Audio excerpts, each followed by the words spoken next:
My father yelled, "Leave now." And the entire family backed him. I didn't cry. I didn't plead. The next morning, I transferred ownership of a $95 million private island castle paid in full and walked away without a single goodbye. Have you ever felt so utterly betrayed, so completely invisible, that you thought your world was ending? That was me, on my 34th birthday, when my own father didn't just disown me. He set into motion a game I never knew I was playing, with a twist so shocking, it changed everything. I truly didn't see it coming. Not the night my father told me to get out of his house. It wasn't because I thought he loved me, or because we were close. Trust me, we weren't. But on my 34th birthday, surrounded by nearly 24 members of the Hawthorne family, he chose to humiliate me with the same calm, cool demeanor other men used when offering a toast. One moment, I was sitting there at the long mahogany table, listening to champagne flutes clink and murmured conversations swirl around me like smoke. The next, a heavy leather folder slid across the table, stopping right against my plate. My father's voice was steady, so practiced, a weapon he'd honed for decades. "Sign it," he said, just like that. "Let's not drag this out." And when I didn't, when I lifted my eyes and quietly told him I wanted to read what he expected me to sign, that's when it happened. His chair scraped back, his fist slammed the table, and he shouted, "Get out!" Nobody protested. Not my stepmother, not my cousins, not a single person who had just shared a birthday meal with me. There was only silence, thick and obedient, as if they had all been waiting for this moment. I didn't cry. I didn't beg. I just stood up. I pushed my chair back into place with care, because someone at least should try to keep the night from breaking entirely. And then I walked away from the family that had always looked at me like an inconvenience dressed in skin. The room behind me erupted into soft whispers as I crossed the dining hall. But not one of them dared to speak loud enough to stop me. I passed beneath the crystal chandelier that had hung over every Hawthorne celebration since before I was born. And for a brief second, its cold light flashed against the folder my father had tried to force into my hands. I didn't bother taking it. Whatever he wanted from me could wait. The long hallway leading toward the front doors felt colder than usual, though the house was always kept at a temperature that never changed. My heels clicked against the marble floor, echoing back at me like a metronome, counting down the last seconds of a life I was no longer expected to live. I could still feel the weight of every stare at my back, every judgment that had been cast on me since childhood, though no one ever said the truth aloud. I was the Hawthorne who didn't fit their mold, the one who made them uncomfortable because I refused to fold myself into their expectations. My father's voice didn't follow me, and that, more than anything, confirmed what I already knew. This wasn't a moment of rage. This was a decision. I reached the foyer and slipped into my coat, smoothing the lapels with unsteady hands. My stepmother, Elaine, watched from the doorway of the sitting room. Her arms crossed elegantly, her eyes cool and satisfied. "This should have happened years ago," she murmured. I didn't give her the dignity of a response. Some people carve themselves into your history, not because they matter, but because they want you to remember their cruelty. Outside, the night air had teeth. It bit at my cheeks, sliced through the thin silk of my dress. Snow drifted lazily from the sky, the kind that looks beautiful until it settles into your bones. I breathed it in, feeling strangely lighter the farther I stepped from the doorway. In the driveway, my car was waiting beneath one of the old iron lamps that lined the front circle. I clicked the remote and watched the headlights blink awake, cutting two soft paths across the snow. I should have gotten in. I should have driven away without looking back. But something tugged at me, some sense that the night wasn't finished with me yet. At first, I thought my eyes were playing tricks on me. A man stood near the edge of the property, just beyond the stone gate, half hidden in shadow. He wasn't moving. He wasn't smoking or checking a phone or pretending to be doing something else. He was simply watching. I froze. My breath fogged the air. When I blinked, he was gone. It didn't make sense. There was nowhere for him to vanish to, but the space where he'd been was empty. A sharper chill worked its way through my ribs. I slid into the driver's seat and exhaled, gripping the steering wheel until my knuckles whitened. The leather was cold against my skin, grounding me enough to turn on the engine. The heater hummed to life, though it would take minutes before the air grew warm. My phone vibrated. Message after message. Missed calls, voicemails, texts from unknown numbers, but I didn't open any of them. I wasn't ready to know what my father had set into motion. When I leaned forward to adjust the rearview mirror, something caught my eye. A shape. A line. I turned slowly. A black envelope was tucked beneath my windshield wiper. My heart began to pound, not in fear, but in recognition, the same stillness I'd felt in the dining room, just before my father stood and severed me from the family. The envelope looked out of place in the snow, its edges crisp, untouched by moisture, as if it had been placed there only seconds ago. I stepped back out of the car and closed the door behind me. The night swallowed the sound. Snow crunched under my heels as I walked around to the front of the car and reached for the envelope, my fingers tingling. My name was written across it in silver ink. Steady, elegant, almost ceremonial. Clara Hawthorne. No initials, no flourish, just my name. Inside, there was no letter, no threat, no explanation. Only a folded document, thick and official, stamped with several seals I didn't recognize. I unfolded it beneath the lamp, and my breath caught in my throat. It was a property transfer. A deed confirming ownership of a private island and the castle built on its cliffs, valued at $95 million. And every line of the document named me, Clara Hawthorne, as the sole and legal owner. The world swayed a little beneath my feet.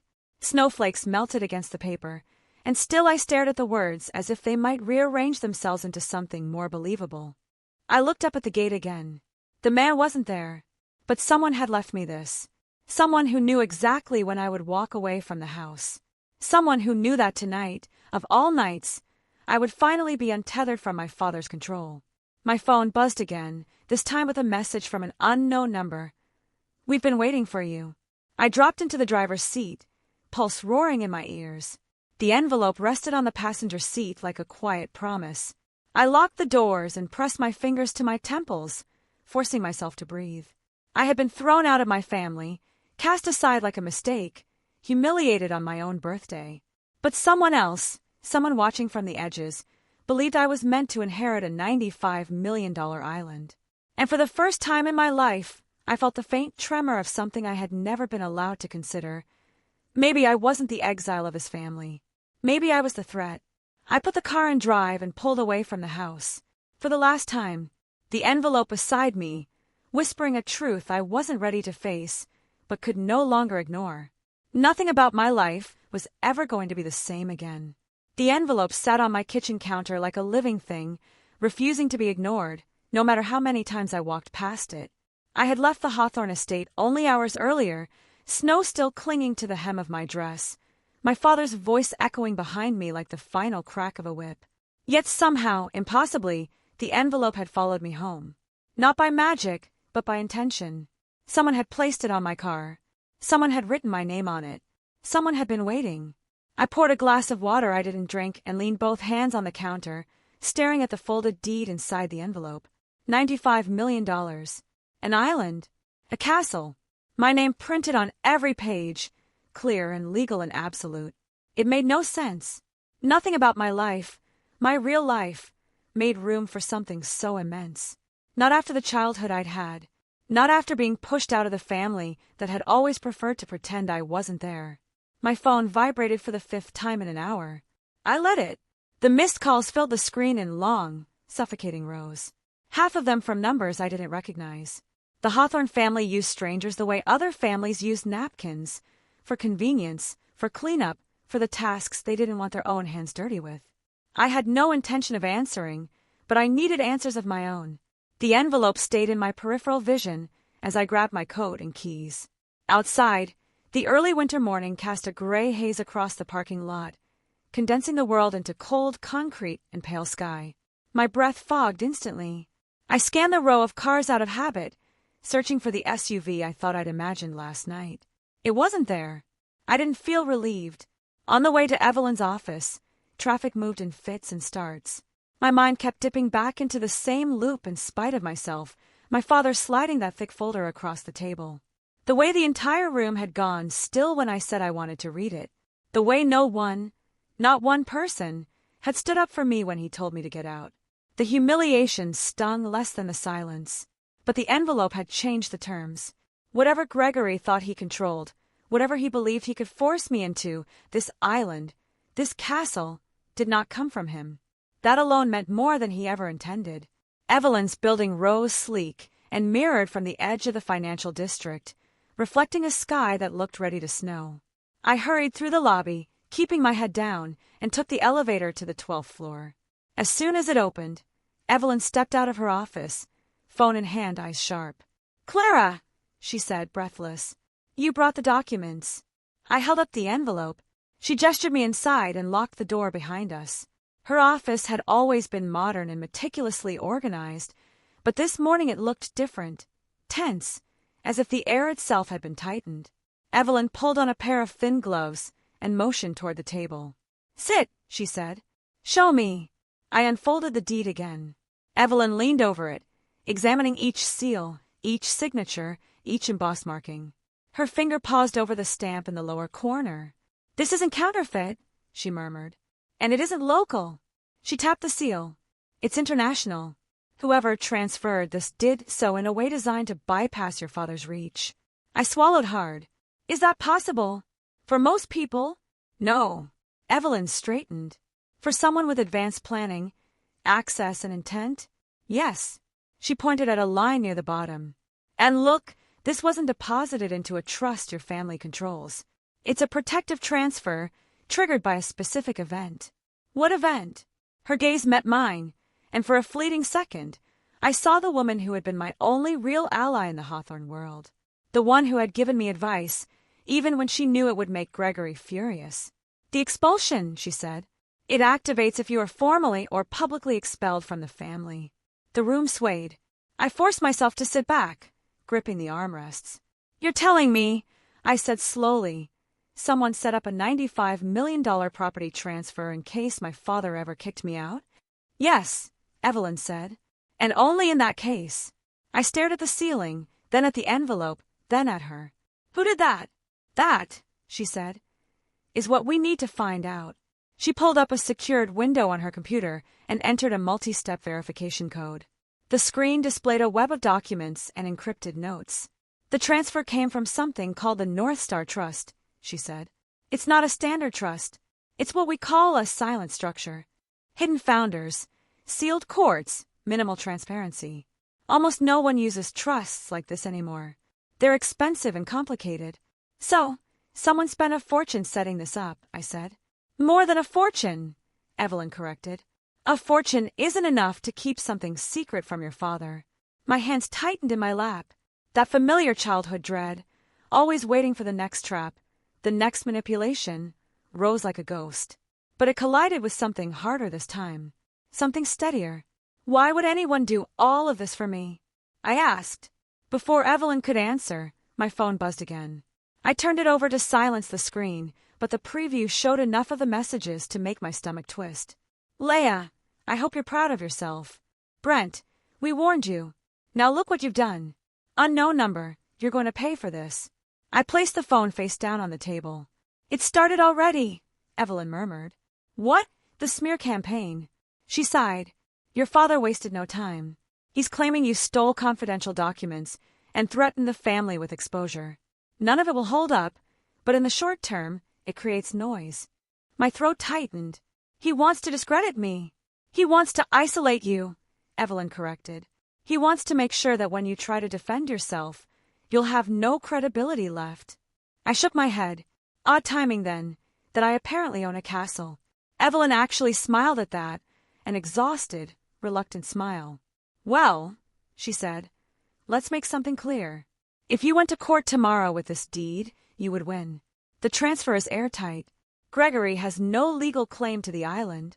"Then he'll try something else," I said. "He already is." Evelyn tapped the screen. A timestamp flashed. "This," she said, "is access history. Someone checked the status of your trust activation 2 days before you were expelled." My breath stopped. 2 days? I asked. "But no one was supposed to know." "Exactly," she said. "Which means someone inside the legal system deliberately flagged the trust for your father, or for someone working with him." I rubbed my forehead. "So he knew this would happen." "He suspected," Evelyn said, "and he wanted to beat the outcome before it arrived." I leaned back again, letting the weight of the truth settle. My father hadn't just lost control of me last night. He had been preparing for the moment for years, trying to make sure that if I ever slipped out of his grasp, he could ruin me before I realized I had power. But someone else had been preparing too. "Clara," Evelyn said softly, "there's something else." She reached into the envelope and lifted a smaller folded sheet I hadn't noticed. It was sealed, old-fashioned, with a small wax emblem pressed at the top. The wax symbol was sharp, precise, familiar in a way that made my skin prickle. "What is it?" I whispered. "A letter addressed to you," Evelyn said, "from the original founder of the trust." I hesitated, my pulse thudded in my ears. "Open it," she urged, but my fingers hovered above the seal without breaking it. A trembling sense of recognition curled inside me, like the moment before a memory surfaces, or a truth you've been trying not to feel. Evelyn watched me carefully. She didn't force me. She didn't speak. I lowered the letter. "Not yet," I said quietly. "I need to understand more first." Evelyn nodded. "Then let's answer what we can." She reviewed a series of encrypted records, while I paced the office. The snow outside had begun to fall harder, thickening against the glass. The city below looked blurred, distant, unreal. When she finally turned back to me, her expression was somber. "Clara," she said, "your father is already preparing a legal challenge against you. He's claiming the trust activation is fraudulent. He wants an injunction placed on your ownership of the island." I bit the inside of my cheek. "He can't touch the deed. He can make life difficult," she corrected. "He can spin this into a narrative where you're unstable or being manipulated." "That's always been his narrative," I snapped. "Even when I was a child." Evelyn stepped closer. "Then it may be time for you to stop letting him decide who you are." The words hit deeper than she intended. The room fell still. For a moment, I felt something inside me shift. Not anger, not fear, but a quiet certainty growing roots. "I want to go to the island," I said. Evelyn blinked. "Now!" "Yes," I said. "I need to see it. I need to know what this really is. If someone built a trust to protect me, if they spent years preparing for this moment, I want to understand why." Evelyn nodded slowly. "I'll arrange transportation. And Clara, be careful. If someone did this for you, they knew exactly how dangerous your family could become." "I know," I murmured. "I've known my whole life." I picked up the envelope and slid it into my coat, feeling the weight of it settle against my ribs. Then I stepped out into the hallway, the snow swirling beyond the window panes like a world rearranging itself. By the time I reached the elevator, another text arrived from an unknown number. "Don't trust anyone." I stared at the screen, then turned the phone off completely. For the first time since leaving the Hawthorne estate, I felt an unexpected calm settle inside me. My father had taken everything from me, my childhood, my place in the family, my voice. But he hadn't taken this. The island existed. The deed was real. The truth was waiting. And I was done running from anything with the name Hawthorne attached to it. Whatever waited for me offshore, answers, danger, ghosts, I was going to face it. Alone if I had to, but not afraid. The salt air hit me before the island even came into view, sharp and cold and strangely clean, as if the world I'd left behind hadn't followed me across the water. The seaplane shuddered as it descended, its floats slicing toward the gray-blue waves. The pilot hadn't spoken more than a dozen words since we left the mainland. But when he finally pointed ahead, his voice carried a note of something almost reverent. "There," he said. "Your island." My island. The words didn't feel real. Not when I'd woken up this morning in a one-bedroom apartment, still smelling faintly of last night's humiliation. Not when only 12 hours earlier my father had thrown me out of a house that had never truly been mine. And certainly not now, as a jagged silhouette rose from the water. Stone walls, towers, ironwork. A castle carved into the cliff, as if it were daring the sea to swallow it. The plane skimmed onto the water, bounced once, then steadied itself as it drifted toward a narrow wooden dock. A single figure stood waiting. Even from a distance, he didn't move the way people did when they were uncertain. He stood with his hands clasped behind his back, posture straight. Despite the wind, his dark coat billowing like a flag in a storm. "That'll be Jonas Hale," the pilot muttered. "Caretaker. Loyal as they come, or so I'm told." Told by whom? He didn't elaborate. The floats kissed the dock, and the pilot tossed a rope to the man waiting. Jonas Hale secured the line with practiced efficiency, then turned toward me. When I stepped onto the dock, the boards creaked beneath my weight, but he didn't extend a hand to steady me. He only inclined his head, studying me with an intensity that made me hesitate. "Miss Hawthorne," he said, "welcome to Bastion Island. The castle has been prepared for your arrival." Prepared? As if someone had known I would come today. Not months ago, or years ago, but today. The thought pressed against my ribs. "Thank you," I said softly. He motioned toward a path that led upward into the cliffs. The wind tore at my coat as I followed him, my footsteps crunching against gravel and stone. The air smelled of rain and distant storms. Above us, the castle rose in layers, arches, ramparts, narrow windows set into thick walls. It was beautiful in the way abandoned cathedrals were beautiful. Quiet, solemn, holding secrets that had been allowed to gather dust. Inside the main hall, warmth greeted me instantly. Jonas must have lit the fires earlier. The scent of cedar crackled through the room, mixing with the faint tang of sea salt that had wedged itself permanently into the stone. "I've arranged a tour," he said. "There are areas you'll need to understand before we discuss the trust." The trust, the castle, the island. Somehow, all of it felt woven into a single thread I hadn't yet tugged. "Before that," I said, "may I ask something?" "You may ask anything," he replied. "How long have you known I would come?" His expression shifted, but only barely. A flicker of something like grief, or memory, or loyalty. 3 years, he said. I was instructed to keep the island in perfect condition. I was told that when you arrived I would know. My skin prickled. Told by whom? By the original owner? He paused. By William Hawthorne. The name struck me like a cold wave. I had never met him. My father spoke of him rarely, and when he did, it was with bitterness so thick it coated the conversation. William the eccentric uncle. William the idealist. William the man who left the family and never returned. He didn't know you, Jonas finished gently. Oh, he knew you. He prepared this place for you. The ground beneath the certainty of his voice felt unsteady. I followed him deeper into the castle, into a corridor lined with portraits long since darkened by time. None of them bore faces I recognized. At the end of the hall, he pushed open a heavy iron door. This, he said, is the records hall. The room was carved directly into the cliff. Thick, reinforced walls. Temperature-controlled, vents humming softly. Shelves lined the perimeter, filled with boxes, binders, leather portfolios. In the center sat a desk, bolted into the stone itself. Jonas touched a panel near the door, and a muted blue light spread across the ceiling. These documents, he said, belong to the Hawthorne family. Most of them were gathered by William, not for preservation, but for protection. Protection from what? I asked. He didn't answer. Instead, he stepped toward a metal drawer and pulled it open. Inside lay a folder stamped in red ink. Restricted access, Hawthorne agreements. My breath caught. Gregory had shown me a folder last night, too. Something he wanted me to sign. Something he refused to let me read. Something he believed would keep the family's assets intact. Something that, in hindsight, had been designed to trap me. Jonas placed the restricted folder in my hands. There are truths in here your father never wanted you to see. I opened it slowly. Contracts, letters, signatures.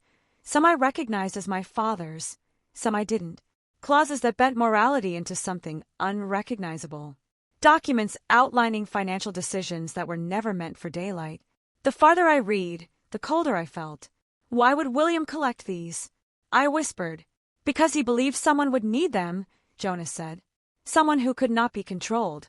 Someone who would one day be pushed out and forced to choose between silence and truth. My chest tightened. I closed the folder and looked at him. You mean me? Yes, he said simply. I mean you. The enormity of it pressed against me until I could barely breathe. William had left the family decades ago. But he had never walked away from the truth, and he had never forgotten me, even though we'd never met. What else did he prepare? I asked. Jonas led me through a side passage into a spiral staircase that wound upward into the highest part of the castle. We emerged into a narrow hall lined with old oak doors. Most were shut, but one at the very end stood apart. Metal, not wood, and fitted with a biometric scanner. As I stepped toward it, The scanner blinked awake. Jonas inhaled sharply. It's recognizing you. That's impossible, I whispered. No, he said. It's intentional. I raised my hand slowly, letting the scanner read me. A soft tone sounded. The machine flickered, then displayed a message in sharp red letters. Access not yet authorized. Conditions incomplete. A shiver trailed down my spine. What conditions? I asked. Jonas shook his head. William never told me. Only that the room would open for you when the time was right. Not before. I stared at the steel door, feeling the weight of something waiting behind it. Something William didn't want anyone but me to see. Something he believed I would need. Before I could ask more, an alarm chimed across the hallway. Low, steady, unmistakably mechanical. Jonas pressed a hand to his earpiece, listening. When he looked at me, his expression had shifted into one I'd only seen on men who knew danger intimately. There is a vessel approaching the island, he said. Unidentified. It's not local. My throat tightened. Could it be the same people following me? Possibly. He moved toward the stairs. The security perimeter picked them up 10 minutes ago. They're circling the island. I followed him down through the castle, each step heavier than the last. We reached the main hall where a large display screen showed the radar feed. An oblong shape moving steadily in the water, too close to be unintentional. They aren't broadcasting identification, Jonas said. Family? I asked. Jonas hesitated. Your father doesn't handle his own surveillance, but Hawthorne Corporate Security? Yes, they've done far worse than this. I pressed a hand to my chest, trying to quell the rising panic. They had found me already. Less than 24 hours after Gregory threw me out of the house, his reach was curling its way across the sea toward the one place I thought might be safe. What do they want? I asked. Jonas met my eyes with an honesty that felt like truth and warning wrapped into one. They want control, he said, and they want whatever William left behind for you. The wind howled against the castle walls, rattling old iron fixtures. Somewhere in the distance, a gull cried out. The approaching vessel continued its slow, predatory circle. I tightened my grip on the envelope tucked inside my coat. I had been humiliated, exiled, pushed out. But this was new. Someone had protected me for years. Someone had built a castle and a trust and a hidden vault of records. Someone had believed I would eventually face the family that had tried to crush me. Someone had believed I would fight. The radar beeped again, sharper this time. Jonas straightened. They're getting closer. I looked at the castle around me. Cold stone, flickering torchlight, walls built to endure storms far older than me. And something inside me steadied. Let them come, I said. Jonas studied me for a moment, surprised, then nodded once.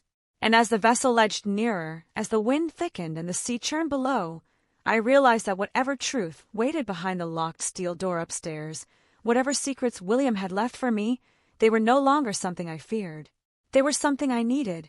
Because the moment I stepped onto this island, my life ceased to belong to Gregory Hawthorne. And for the first time, it began to belong to me. The storm rolled in faster than I expected, swallowing the horizon in a curtain of gray that made the sea look deeper and more dangerous. By the time Jonas and I finished reviewing the castle's perimeter alarms, the wind had begun to rattle the shutters, sending long, hollow groans through the old stone corridors. I stood beside him at the massive window overlooking the eastern cliffs, watching the dark silhouette of the unknown vessel as it continued its slow, taunting loop around the island. They're testing us, Jonas said quietly. Testing the defenses. Testing your reaction. My reaction? I repeated, as if it were a word that belonged to someone else. He turned toward me with something like sympathy, softened by caution. You're not just the resident of this island, Miss Hawthorne. You're its owner. And that means anyone who comes here is responding to you. The truth of that settled into me like ice and heat at the same time. I wrapped my arms around myself, stepping back from the window. If my father sent them to intimidate me, he wasted the trip. I don't scare easily anymore. A half-smile flickered at Jonas's mouth, the first hint of warmth I'd seen in him. No, he murmured. You're much more like William than I expected. The air stilled. My heartbeat rose to my throat. You keep saying that, I said. That he knew me, that he prepared all this for me. But I never met him, not once. Why would he? Jonas held up a hand, stopping me. I understand your questions and your own answers. But the records hall wasn't the only place where William left his intentions. He nodded toward the opposite wing. There's something else you need to see. Something he insisted would matter when your father eventually turned on you. Eventually, I echoed. So, it wasn't an if. No. William never used the word if. Lightning cracked across the sky, illuminating the hallway for a moment before plunging it back into dim firelight. Jonas led me down a long passage I hadn't noticed before, a narrow corridor lined with high glass windows that framed the storm as if it were a moving portrait. Each flash of lightning threw our shadows across the stone floor in ragged shapes. At the end of the corridor, Jonas paused before a tall wooden door reinforced with steel bands. A heavy lock sat in the middle, not old, but high-tech, the kind corporations used to guard sensitive archives. William called this room the Quiet Vault, Jonas said, as he pulled a key card from inside his coat. It was where he placed documents he didn't want the Hawthorne family to know existed. That sounds like everything I've ever needed, I muttered. He didn't smile this time. Instead, he scanned the key card and entered a code into the keypad. A soft click echoed through the hall, followed by a mechanical hum as the lock disengaged. The door swung open. The air inside was cooler, stiller, as if the room had not been disturbed in years. Shelves lined the walls from floor to ceiling, each stacked with boxes of varying sizes, some leather-bound, some steel, some paper. A dim light glowed overhead, illuminating the dust motes that drifted in slow circles. Jonas stepped aside. He wanted you to see this first.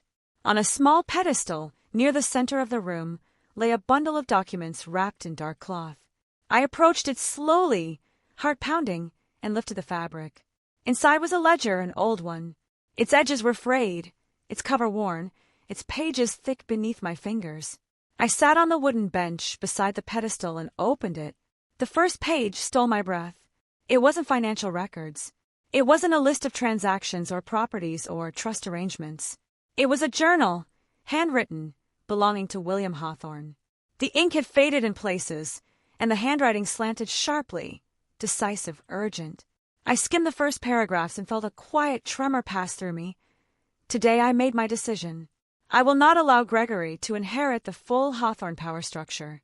Not while he builds his empire on manipulation. Not while he believes no one will ever challenge him. My throat tightened. I turned the page. There is someone else who can. Someone he cannot control. Someone he already fears. Beside me, Jonas drew a careful breath. He didn't write names, he said. Not in that journal. Not in case someone got to it. But the meaning isn't subtle. I felt as though every word on the page was meant for me. I closed the journal, pressing my palm against the leather cover as if it could steady me. But why? Why would he choose me? Jonas hesitated. Because William believed Gregory would turn on you eventually. Because he believed the truth would find you. And because he trusted you more than anyone else with what he uncovered. I opened the journal again, flipping through entries dated over a decade apart. They weren't daily logs. They were fragments, observations, warnings, research, suspicions.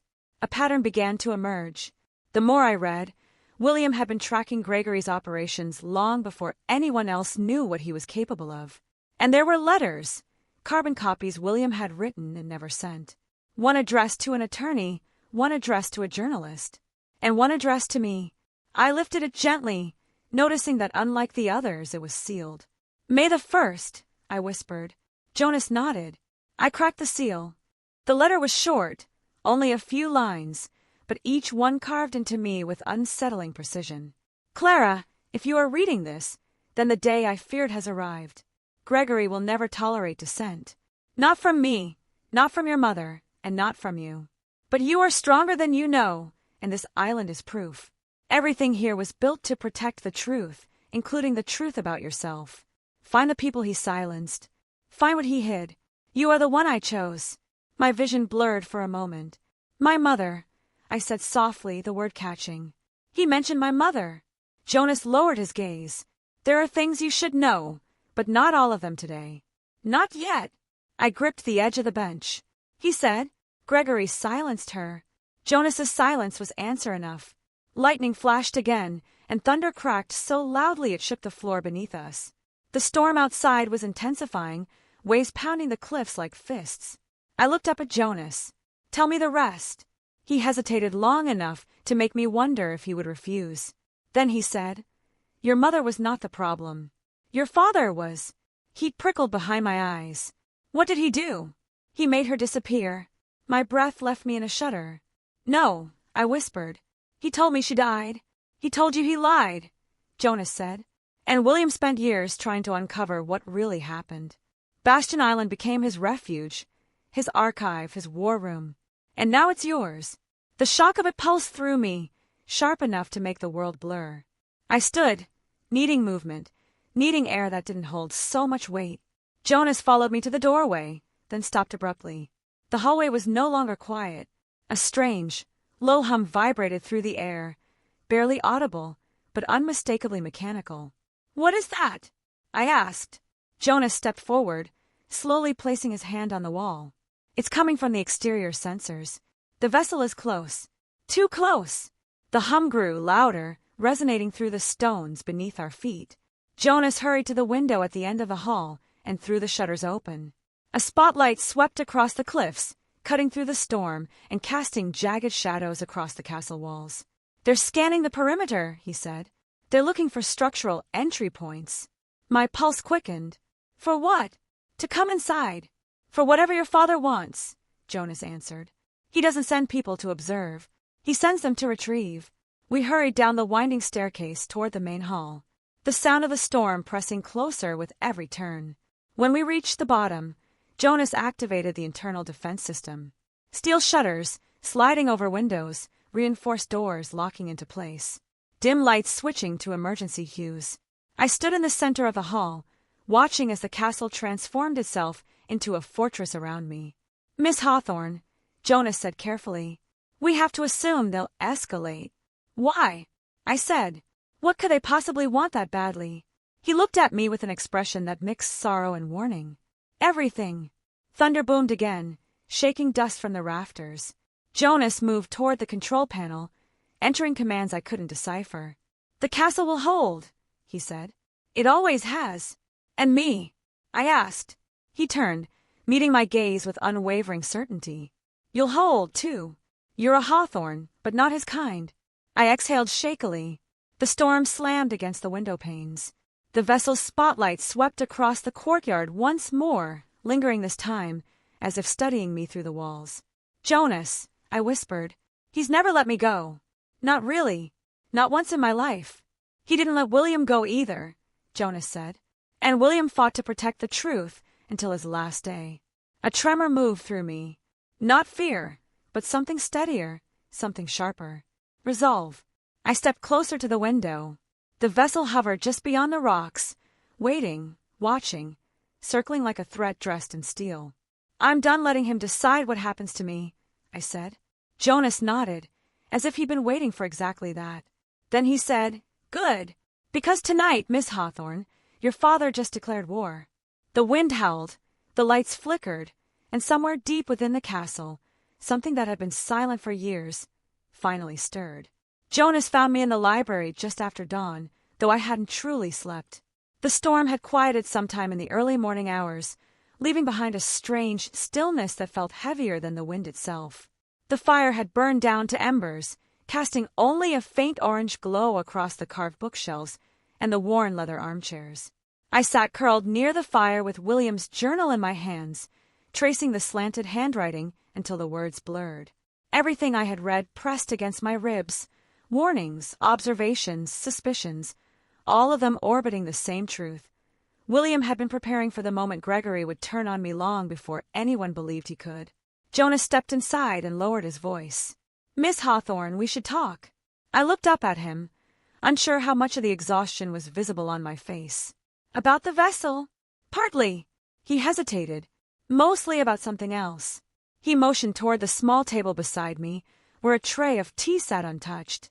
I set the journal aside and followed him deeper into the library. It was vast, with tall windows that framed the gray morning sea.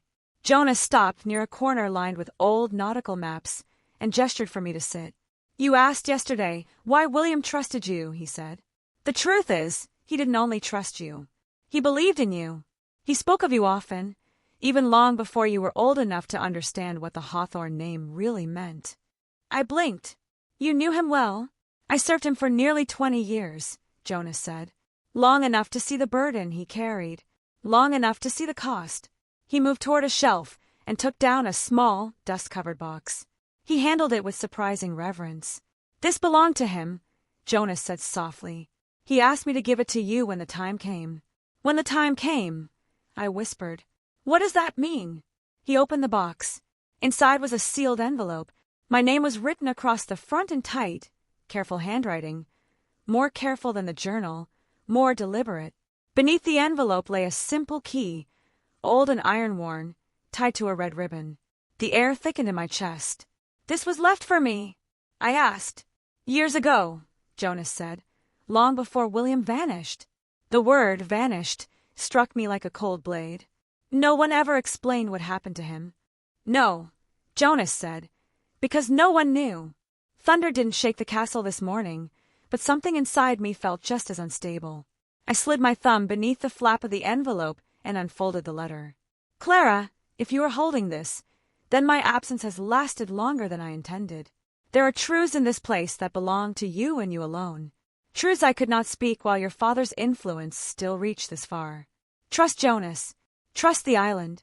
But above all, trust your instinct. It will protect you when the people who should have done so failed. William. I stared at the ink until it began to waver. Why didn't he come back? I asked quietly.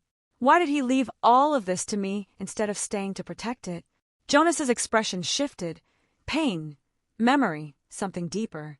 Because your father made this place too dangerous for him to return. And because William knew that one day you would need a refuge he no longer had. The room seemed to shrink around me. I ran my fingers over the key, feeling its weight. What does it open? I asked. A door he never allowed anyone else to enter. Jonas gestured toward the far corridor. William's private study. I stiffened. The one connected to the sealed wing upstairs. Yes. I rose from the chair, gripping the key, so tightly the edges pressed crescent into my palm. Jonas led me out of the library, through the torch-lit hallways, up the winding stone staircase until we reached a narrow landing just beneath the highest tower. A door stood there, wooden, reinforced with bands of dark metal. Its surface gouged in places, as if someone had tried once long ago to pry it open. This is it, Jonas said. My breath shivered in my chest. I lifted the key, slid it into the old iron lock, and turned it. The mechanism clicked with a low, ancient groan. For a moment, nothing happened. Then the door swung open on its own weight. William's study was nothing like I expected. It wasn't grand or intimidating. It wasn't filled with artifacts or expensive furniture. It was human. A small writing desk covered with papers, a cracked leather chair, sketches of architectural plans pinned to the far wall. And everywhere, across the desk, the shelves, even the floor, were stacks of folders tied with twine. This is where he spent his last days on the island, Jonas said quietly before he disappeared. Something inside my chest tightened. What was he working on? Preparing, Jonas said. Documenting. Searching for evidence your father tried desperately to erase. I stepped deeper into the room and felt a faint draft brush my ankles. The air smelled faintly of cedar and dust. My eyes drifted over the pinned diagrams, blueprints of the island. Layers of notes scrolled in the margins. One phrase repeated itself across several pages. Emergency vault. Successor access only. My skin prickled. Successor meaning me? Jonas nodded. William designated you long before the trust was activated. He believed you would inherit not just the island, but his fight. The weight of that settled on me like a second spine. Heavy, necessary, impossible to shrug off. I knelt beside a stack of folders and opened the top one. Inside were photographs, grainy surveillance images of my father entering a building I didn't recognize. My breath caught. The next photo showed him leaving with a briefcase. The next one, a handoff between him and a man whose face was partially obscured. What is all this? I whispered. Jonas crouched beside me. Evidence of the people Gregory used. The money he moved. The threats he made. My head began to swim. And William kept all of this hidden? He had to, Jonas said. Your father would have destroyed every shred of it. I flipped through page after page, and with each one, My stomach knotted tighter. I'd suspected that Gregory had done terrible things, but seeing it laid out so plainly felt like plunging into ice water. And I understood something then. The island wasn't a gift. It was a shield. As I turned the final page, a small scrap of paper slipped free and fluttered to the floor. I picked it up. A single line was written in William's hand. She must find the truth before he does. She? I breathed. Who? But before I could finish the question, Jonas stood and motioned me toward the desk. There's more. He opened the bottom drawer and removed a sealed envelope marked with my initials. Inside sat a smaller notebook, thin, leather-bound, and filled with sketches of a woman's face. The sketches were hauntingly familiar. A woman with soft eyes, strong features, a quiet sadness carved into her expression. The lines of her face echoed mine in a way that made my breath falter. This is, I whispered. This is my mother. Jonas nodded. William didn't just know her. He tried to protect her. My throat burned. From Gregory? Yes. The room tilted. The truth, bending the world at its edges. I clutched the notebook to my chest. He made her disappear, I whispered. Jonas didn't answer. He didn't need to. The storm outside had begun again. Wind rattling the old shutters. I swallowed against the rising ache in my chest and forced myself to breathe.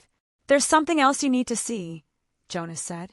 He led me to the far corner of the study where a narrow door stood half-hidden behind a hanging tapestry.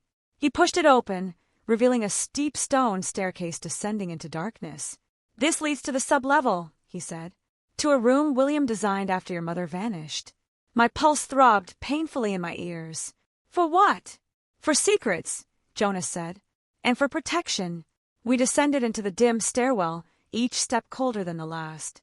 When we reached the bottom, Jonas lit a lantern and held it up, revealing a vault-like door with a biometric scanner and an old-fashioned lock. The key you have opens this part, he said. My fingers trembled as I inserted the key. The lock released with a heavy clunk. Jonas pressed his hand to the scanner panel, and it flickered to life. Your turn, he said. I pressed my palm against the scanner. The machine word, processing, searching, then, access granted. The vault door slid open. Inside was a room unlike any other in the castle. Not cold stone, not old wood, but glass and steel and light, modern, deliberate, humming faintly with power. On the central table lay a thick binder, worn at the edges as if handled often. Above it, a single sentence had been etched into the glass. For Clara when she is ready. My knees nearly buckled. Jonas set the lantern aside.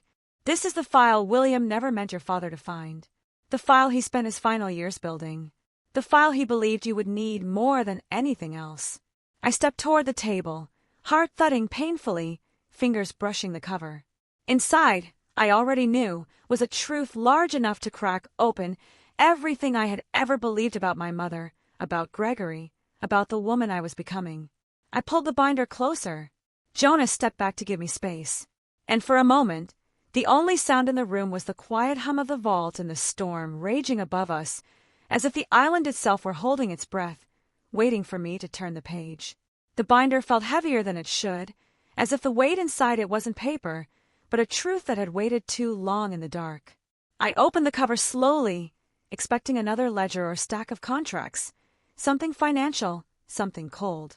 But the first page wasn't a document at all. It was a photograph, a grainy image of my father standing beside a woman I had never seen before. Her face was turned slightly away, her features soft and blurred by time, yet unmistakably familiar in a way that made my stomach lurch.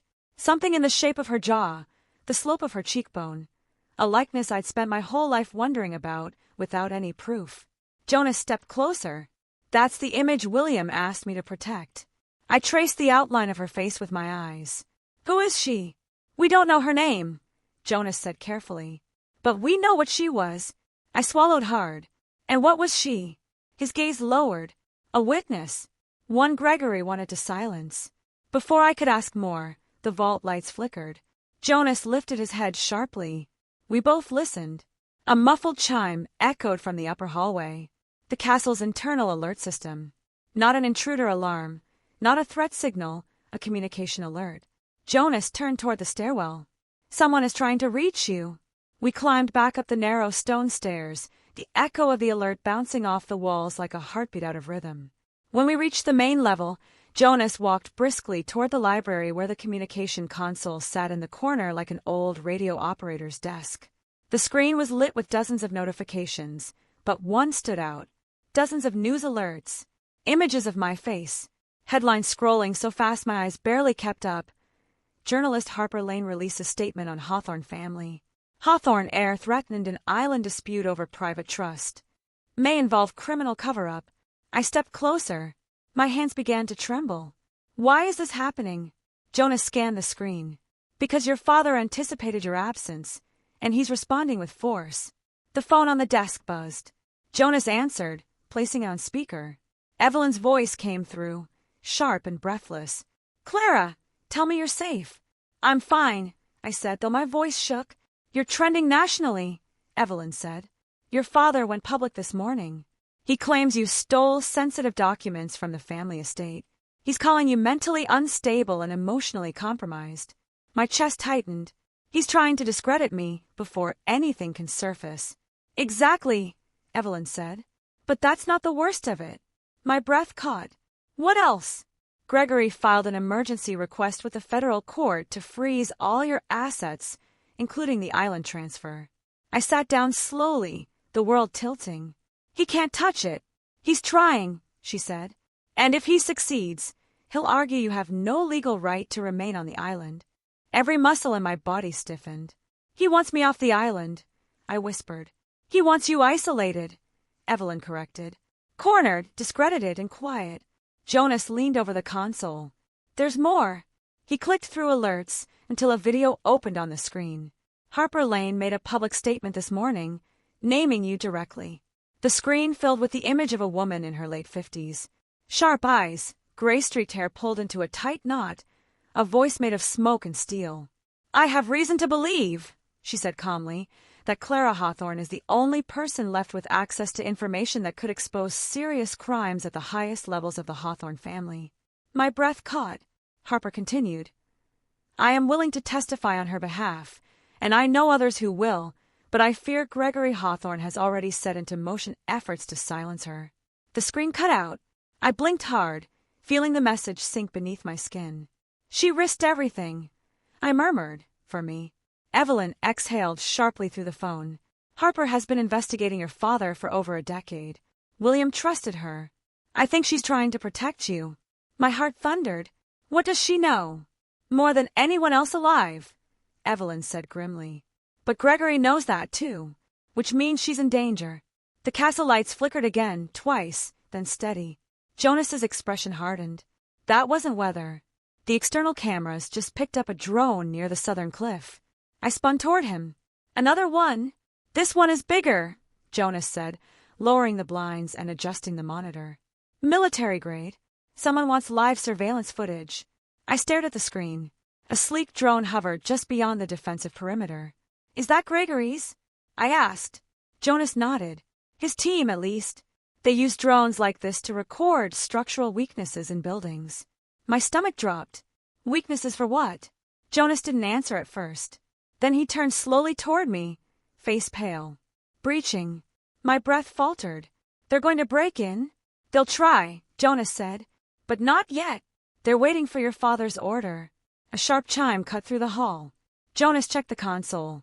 We have a call coming in. From who? Harper asked. Jonas stared at the screen, and when he spoke, his voice held a tremor of disbelief. Harper, it's your number. Harper froze. No, she whispered. I didn't call anyone. The line connected automatically. A young man's voice came through, shaking, breathless. Mom! Harper inhaled sharply, color draining from her face. Eli! Mom! They came to the house. I don't know who they are.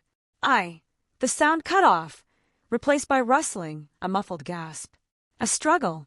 Then a man's voice. Cold, smooth, familiar. Would you like to see him again, Harper? Harper staggered backward, hand covering her mouth. Gregory, she whispered. It's Gregory. The man on the line continued calmly. You've caused me a great deal of inconvenience. I think it's time you corrected that. Harper's hands shook uncontrollably. What do you want? You know what I want, Gregory said. William's files.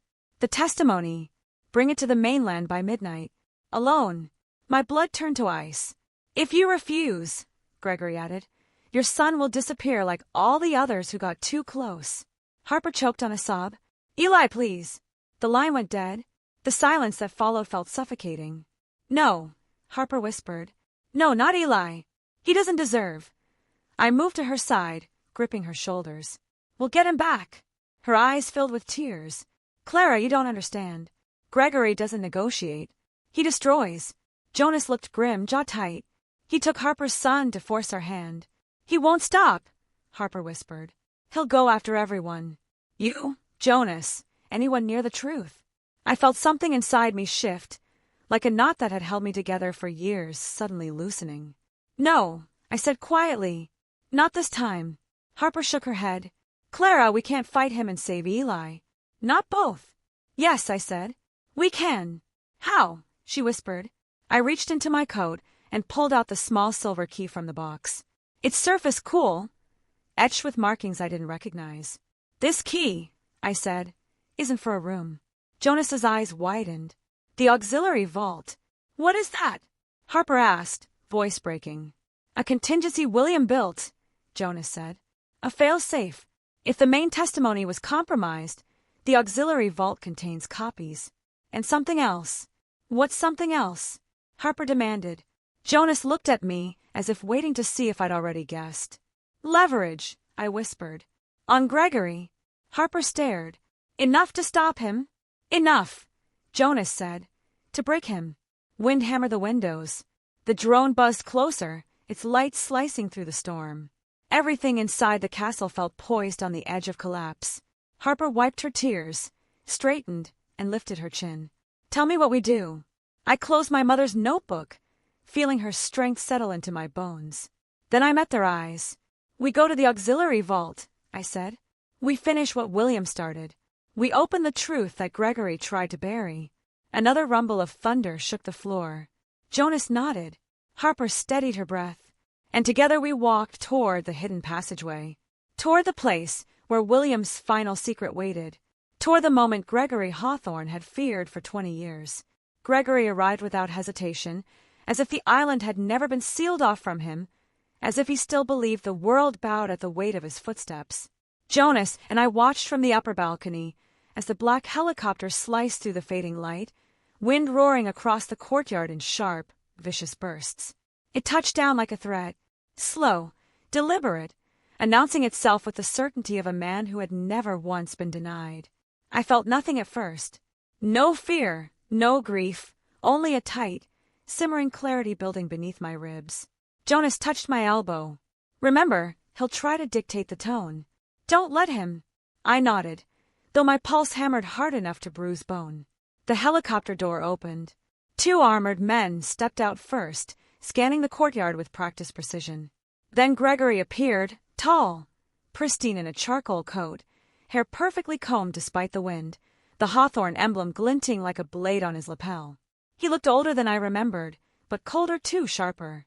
A man carved from control. Clara, he called, his voice smooth and strong enough to carry over the roar of the blades. Come, greet your father. Father. The word no longer meant what he thought it did. I stepped out from the balcony's shadows and descended the stone steps into the courtyard. Jonas followed, but kept a respectful distance behind me. Gregory's eyes gleamed as he watched me approach. You've made quite the spectacle of yourself. You came uninvited, I said quietly. Seems like you're the one making a spectacle. A faint smile curved his mouth, patronizing, dismissive, dripping with the confidence of a man who believed he owned every room he walked into. Let's not pretend, he said. You're out of your depth. This island, this charade William crafted for you, it's a liability you don't understand. A gust of wind whipped across the courtyard, carrying the scent of sea spray. I held my ground. I understand more than you think, I said. He tilted his head. Do you? Because from where I stand, it looks like you've been manipulated by 2 people who want to see this family burn. Harper is speaking the truth, I said. Harper Lane, he said with a scoff. A washed-up journalist desperate for relevance. And Jonas, just a servant William manipulated into believing myths. Jonas didn't flinch. You're deflecting, I said calmly. You didn't come here to insult them. You came here for the testimony. His smile vanished. Ah, there it was. The truth beneath the facade. You don't know what you're talking about, he said. Yes, I whispered. I do. He stepped closer, lowering his voice into something just above a growl. Then let me be perfectly clear. If you hand over the files, we can end this peacefully. No more scandals, no legal battles. You return home, and we restore the family together. I almost laughed. Restore what? The illusion. He didn't blink. You are my daughter, Clara. You're not my father, I said. You forfeited that the night you told me to get out. And long before that, when you stole my mother from me. His jaw tensed, barely visible, but enough. You don't know a thing about her, he said. Leora was unstable, vulnerable. She imagined conspiracies. She lied. William believed her, I said. William was a fool. He died for what he knew. Gregory's eyes flashed with something unmistakable, fear. It was brief, controlled, but real. You have no proof, he said. I stepped forward until only a few feet separated us. I have everything. William's notes, my mother's records, and his voice on testimony naming you. His breath stilled. The courtyard seemed to freeze with him. You're bluffing, he said. No, I whispered. I'm finally telling the truth. He looked past me, toward the helicopter, toward the castle, toward the wings where secrets he had buried were beginning to resurrect themselves. The confidence that had carried him onto the island began to fracture. He motioned sharply to his bodyguard, who stepped forward, carrying a silver briefcase. Open it, Gregory ordered. The guard set the case on a stone bench and unlatched it. Inside was a folder, thicker than anything I had ever seen, with my name typed across the top. I didn't move. Gregory tapped the folder. Everything in here is ready to be filed. Bank transactions, stolen passwords, claims of psychological instability, statements from witnesses who describe you as volatile, paranoid, unwell. He said the last word gently as if comforting. It made my skin crawl. You forged all of it, I whispered. No, he said. I curated it. For your sake. My sake. I repeated. Yes, Gregory said, stepping close enough that his breath touched my cheek.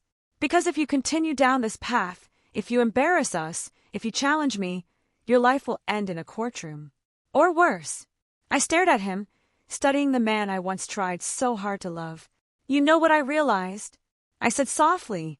It was never about protecting me, or the family, or the legacy. He tilted his head, waiting. It was about control, I said. Yours. Always yours.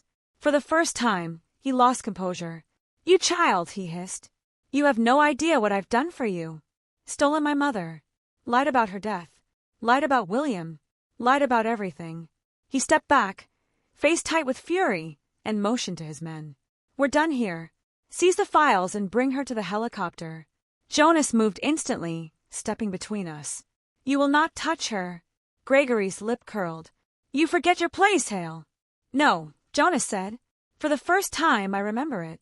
Gregory lunged, but I was faster. I reached into my coat and pulled out the small audio device Jonas had given me earlier. I pressed play. William's voice filled the courtyard, ghostly, steady, undeniable. If you're hearing this, Clara, it means Gregory has acted on the threats he made. He stole from those who trusted him. He silenced those who tried to expose him. And if he harms you, let this record be the truth he cannot destroy. Gregory froze. The guards froze. Even the wind seemed to stop long enough to hear the dead speak. I met Gregory's eyes. As William continued, my brother cannot be trusted with power. He cannot be trusted with the Hawthorne name, and he cannot be trusted with my niece, who is stronger than he ever allowed himself to believe. Silence followed. Heavy. Damning. Complete. Gregory's face cracked open with something twisted between rage and terror. You don't have the rest, he sputtered. I don't need the rest, I said. I only needed you to hear his voice. He stepped back as if struck. I lifted my chin. Leave the island. He shook his head. No, I won't. Then watch carefully, I said. Because this time I'm the one giving orders. Jonas pressed a button on the control panel near the courtyard gate. The castle doors slammed shut, the external floodlights ignited in blinding white, and a siren wailed across the cliffs, signaling every defense system on the island. Gregory flinched, his confidence crumbling. I stepped toward him, calm at last. "You're afraid," I whispered. "Not of me. Of the truth. Of what William left. Of what my mother knew." Gregory's voice cracked. "You think you've won?" "No," I said. "Winning comes later. This is only the beginning." He made one last desperate motion toward the briefcase, as if reclaiming it might salvage something. Jonas grabbed him by the arm, not violently, but with a certainty that stopped Gregory cold. "Your time is up," Jonas said. Gregory's gaze darted between us, calculating, unraveling, destroying itself in real time. Then he jerked his arm away and stalked toward the helicopter, signaling his guards to retreat. They followed him in tense silence, understanding the shift in power long before he would accept it himself. The helicopter lifted into the stormy sky, moments later, swallowed by darkness and wind. Jonas closed the courtyard gate behind us. I didn't move. I stood there long after the last echo of the blades vanished. My mother's letter in my coat, William's voice on the wind, and the truth beating like a second heart in my chest. For the first time in my life, Gregory Hawthorne had looked at me and seen something he didn't understand. Strength. And for the first time, I had looked at him and seen something I never expected. Fear. Not of what I had done, but of what I was about to do. Gregory's helicopter had barely vanished into the clouds when the castle's central console began vibrating with incoming alerts. Dozens of them, flashing red across the screen like a warning heartbeat. Jonas leaned in, scanning rapidly, his brows tightening. "He's already moving," he murmured. "This level of activity. He's not retreating. He's retaliating." I exhaled slowly. "Of course he is." The courtyard still echoed faintly with the thrum of the helicopter blades, but the island itself felt unnervingly still, as if waiting for what came next. Harper hurried into the hall, her coat half-buttoned, her expression strained. "He's been arrested," she said. Both Jonas and I turned to her sharply. "Gregory?" I asked. "No," Harper said. "Not yet. But the federal agents are at his office. They're executing a warrant. This is it, Clara.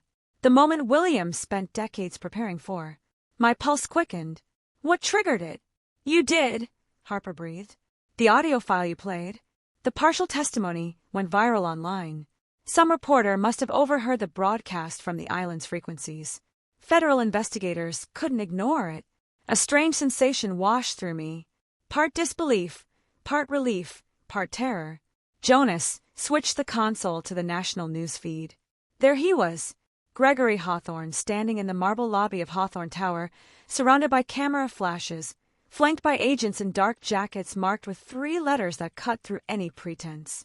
He wasn't being dragged, but he wasn't walking freely either. His jaw clenched. His hands trembled, just enough to betray everything his arrogance tried to conceal. "Gregory Hawthorne has been taken into federal custody," the reporter announced. "Charges include embezzlement, fraud, collusion, and obstruction of justice." "More charges may follow," Harper whispered. "It's starting." I didn't speak. I watched. I watched the man who had shaped my childhood with fear and manipulation try to shield his face from the cameras. I watched him stumble as an agent guided him toward the waiting vehicle. I watched the illusion of invincibility slip from his shoulders like a dying ember. And for the first time, I felt something unexpected. Not triumph, not vengeance, but release. Harper placed a hand on my back. "Clara, he can't hurt you anymore." But part of me didn't believe that. Not fully, not yet. Gregory's power had never lived only in money or influence. It lived in the people he controlled, the lies he crafted, the shadows he cast. "Let's finish it," I whispered. Jonas nodded, already switching to the encrypted upload terminal William had installed decades earlier. "The evidence is ready," he said. "But once we send it, there's no going back. It will all become public record." "That's the point," I said. We gathered everything William had left. Documents, recordings, contracts, transcripts, my mother's notes, her testimony draft, William's final video message, even the files from the auxiliary vault Harper and I had opened the night before. It was enough to dismantle Hawthorne dominance from the inside out. Enough to end the lies. Enough to end him. Jonas began uploading. 1 file, 10 files, 50 files, hundreds. Each one transferred to the federal repository with a soft chime that echoed through the hall. Harper watched the screen, her breath shallow. This will expose every shell company, every bribe, every offshore fund. He can't deny any of it, not with his own signatures on half the documents. My chest tightened, remembering the years I'd begged Gregory for the truth about my mother. The way he'd stared at me with cold disappointment whenever I dared to question his narrative. He had stolen my mother. He had tried to steal me. And William, who had never owed me anything, had risked his life to stop him. A final file appeared on the transfer queue. William Hawthorne, last testimony complete. My breath hitched. "Press it," Harper whispered. I placed my hand over the console and sent the last file. The upload confirmed with a steady blue glow. Jonas exhaled deeply. It's done. The truth is in the hands of the law now. A quiet settled over the room, not peaceful, but resolved. The storm outside calmed as though the sea itself had been holding its breath. Then Harper's phone chimed sharply. She glanced at the screen and went pale. "Clara, you need to see this." She turned the phone toward me. A live stream. News anchor speaking urgently. Then footage. Gregory handcuffed, escorted to a car. Suddenly, he turned, camera lights flashing across his face, and he spoke directly into the nearest microphone. "My daughter did this." My breath stopped. "My daughter has been manipulated by criminals," he said. "She is unstable. She is dangerous. She requires psychiatric intervention for her own safety." My whole body froze. Jonas cursed under his breath. "He's trying to undermine your credibility before the evidence hits. He wants people to believe you're unwell," Harper said. I swallowed hard. "It doesn't matter. The truth is out." Harper shook her head slowly. "Clara, he's not speaking to the courts. He's speaking to the public. The people who will shape the narrative. The people who don't read legal documents. They read headlines." I stared at the screen, at the man who had raised me, who had convinced the world he was a model citizen, who had convinced me for years that I was the weak one. "He's still trying to control me," I whispered. "Not anymore," Jonas said. "Look!" He pulled up the main news feed again. This time, the reporters weren't repeating Gregory's claims. They were questioning them. They were questioning him. Sources confirm that Mr. Hawthorne has filed false statements in the past. Investigators are now probing claims that witnesses connected to the family disappeared. Former employees describe Gregory Hawthorne as controlling and volatile. And then, legal expert Evelyn Price states that Clara Hawthorne is cooperating with federal law enforcement and has been instrumental in providing key evidence. My breath wavered as Evelyn appeared on screen, composed, confident. "Clara Hawthorne is not unstable," she said firmly. "She is brave, and she is telling the truth." My vision blurred for a moment. Evelyn had stood up for me. Loudly. Publicly. Fiercely. Something inside me unclenched. Harper touched my arm gently. "You're not fighting alone anymore."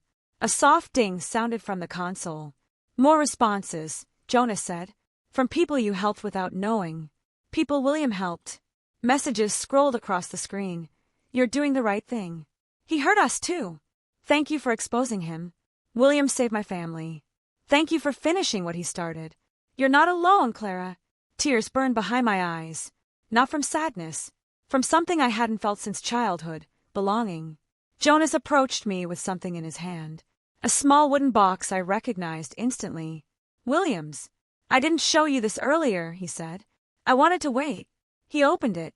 Inside was a flash drive, sealed with wax. I frowned. "We already uploaded everything." "This one isn't evidence," Jonas said. "It's a message." He handed it to me gently. "For you." My chest tightened. I inserted the drive into the console. A single audio file appeared. I clicked it. William's voice filled the room. Gentler this time, warmer, like a man speaking not from fear or urgency, but from hope. "Clara," he said, "if you've reached this point, then you have done what neither Leora nor I could do. You survived him, and you exposed him. You have broken a cycle that began long before you were born." A tear slid down my cheek. William continued, "The Hawthorne legacy is yours now. Not the one Gregory twisted, but the one your mother believed in.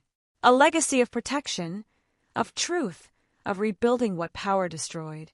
Something in me cracked open softly, like a door finally giving way to sunlight. William ended with a whisper. I was proud of you long before you knew my name. The audio faded into silence. Jonas stepped forward, placing a steady hand on my shoulder. Harper wiped her eyes discreetly. I stood there, breathing in the quiet that followed, letting the truth settle into me. Not as a burden, but as a beginning. My father's empire was collapsing. My mother's voice had returned. William's final wish had been carried out. And for the first time in my life, I was standing on solid ground. Not a shadow, not a pawn, not a victim, a Hawthorne, but on my terms. And this time, nothing and no one would take that away.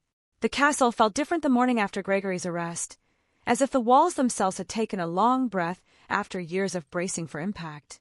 Sunlight spilled across the stone floors in soft golden strokes, warming rooms that had known only cold vigilance for far too long. For the first time since stepping onto the island, I didn't feel watched. I didn't feel hunted. I walked the length of the corridor slowly, my fingers brushing the carved rail of the upper balcony, and listened to the quiet hum of the sea. Jonas waited for me at the end of the hall, his posture relaxed for once. "Morning, Miss Hawthorne," he said gently. "You slept." I hadn't even realized it.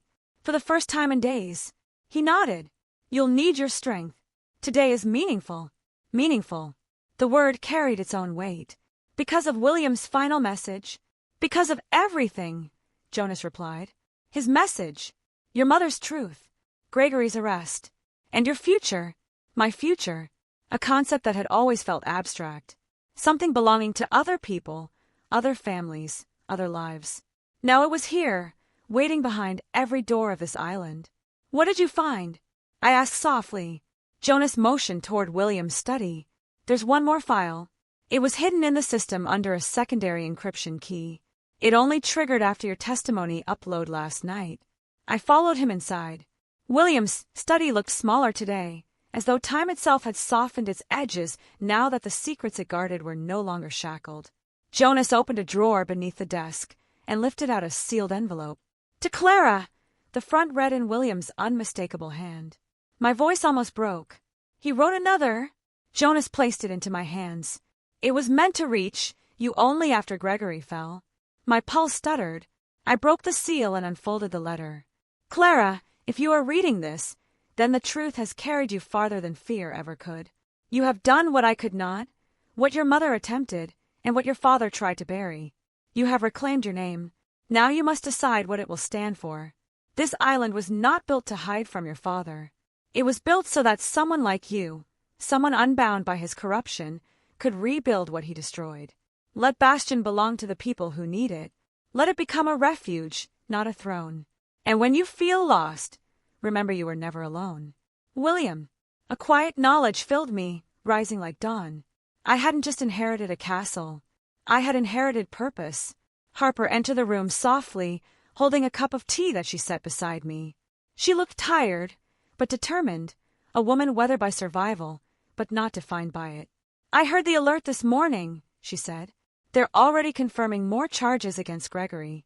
RICO, tax evasion, conspiracy. It's all unraveling." I nodded. "It won't bring back what he stole, but it stops him from taking anything else." Harper placed a hand over mine. "Clara, yesterday you saved far more people than you realize. There were families ruined by the charity fraud, former employees silenced, victims who thought no one would ever listen. You exposed the truth for all of them." Emotions struck deep in my chest. I did it for my mother, for William, for the version of myself he tried to erase. "And now," Harper said gently, "do something for you." I looked up. "For me?" "Yes." She smiled faintly. "Begin again." Those two words lingered long after she left the room. Begin again. I walked through the castle, the quiet vault, the records hall, the upper terraces, seeing everything not as relics of the past, but as foundations for something new, something I could build, not just inherit. When I reached the northern balcony, I found Jonas adjusting the solar arrays that powered the island during storms. "Jonas," I said softly, "will you stay? As caretaker, advisor, partner in rebuilding this place." He straightened slowly, surprise flickering across his features. "Stay, Miss Hawthorne." This was William's dream. I would have followed him anywhere. His expression softened. And now it's yours. Of course I'll stay. The wind lifted off the sea, carrying warmth instead of threat. I looked toward the horizon, letting its brightness settle into my bones. I want to use the island the way William intended, I said. A sanctuary for people running from the kind of power my father abused. A place where no one is silenced, where truth is protected, not hidden. Jonas nodded once. A new dynasty. Yes, I whispered, but not the Hawthorne dynasty my father tried to force on the world. Something better. I felt my chest loosen slowly, gently, as if the island itself had been holding a breath until I spoke those words. Hours later, Evelyn called. Her face appeared on the screen, windblown from reporters crowding outside the courthouse. "Clara," she said, breathless, "you did it. The prosecutor said your testimony files were the final push. Gregory will be held without bail." I closed my eyes. It was over. Not the grief, not the rebuilding, but the fear. "How are you feeling?" Evelyn asked softly. For a long moment, I didn't answer. Then, "I feel like the truth finally belongs to me." Evelyn smiled, proud and relieved. "And now you get to decide what comes next." After the call ended, I returned to my mother's room. The lavender had faded over the years, but the warmth lingered somehow, still alive in the fibers of the shawl left on the chair, the slight imprint on the pillow, the letters she folded with her own hands. I placed her letter back inside the carve box and whispered, "I'll make you proud." Wind rustled against the skylight like an answer. By the time the sun set, the castle no longer felt like a burden. It felt like a beginning. I opened the main balcony doors and stepped out into the night air. Waves crashed far below, washing the cliffs clean. Stars glimmered above the black water, scattered like new possibilities across an entirely different sky than the one I grew up under. "I'm ready," I whispered into the wind, "for whatever comes next." And I meant it, because for the first time in my life, I wasn't running from a Hawthorne legacy. I was becoming the one who rewrote it. What about you? Have you ever had to face down a truth so big it changed everything you thought you knew? Or had to rebuild your whole world from scratch? Tell me what you think in the comments below. I really want to hear your stories.